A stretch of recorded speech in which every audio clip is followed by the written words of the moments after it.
And so our story of Easter begins right where we left off, in the Bible.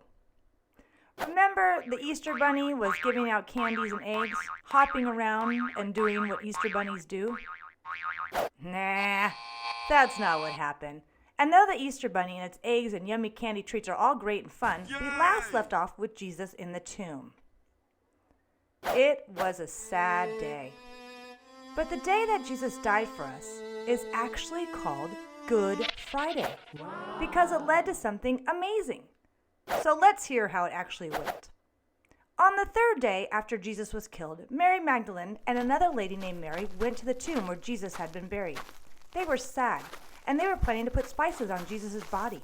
But when they arrived at the tomb, the stone had been rolled away. What? Not only that, Jesus' body was gone.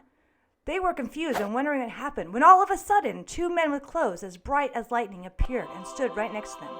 These men, who were actually angels, said to the women, "Why do you look for the living among the dead?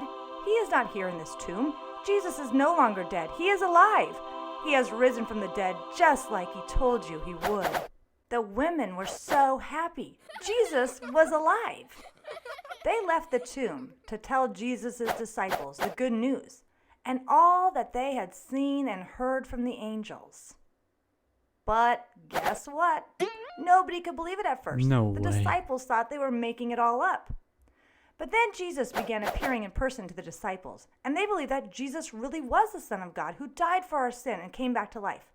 This proved it. Amazing. Jesus took our punishment and then proved he really is the Son of God by coming back to life. Amazing. Now, if we choose to follow Jesus and believe in him, God forgives us for all the wrong things we've done. Amazing. Because Jesus already took our punishment and rose from the dead.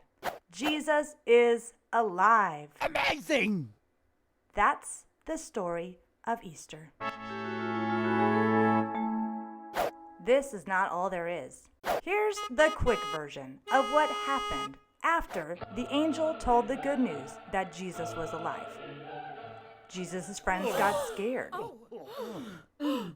Jesus appeared to them. They saw his scars and that it really was him.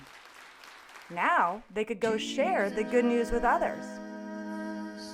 Jesus then appeared to more than 500 people who saw with their own eyes that Jesus was alive. Yay! Then Jesus went back to heaven and sits at the right hand of the Father. The best part of all of this is that he promised to come back someday for everybody who follows him. All of this is part of God's love story. We can believe that Jesus is alive when we turn from sin and trust in Jesus. We have hope and new life. Really? Jesus alone brings forgiveness and life with God forever. And even though this Easter may look a whole lot different than the Easter Sundays we are used to, the story of Easter has never changed. Oh. You might be stuck at home. You might even still be in your pajamas instead of your Easter dress-up clothes. And you probably aren't going to any big family egg hunts like you might be used to. But just remember this. Jesus is king, not COVID-19. That has never and will never change. Happy Easter.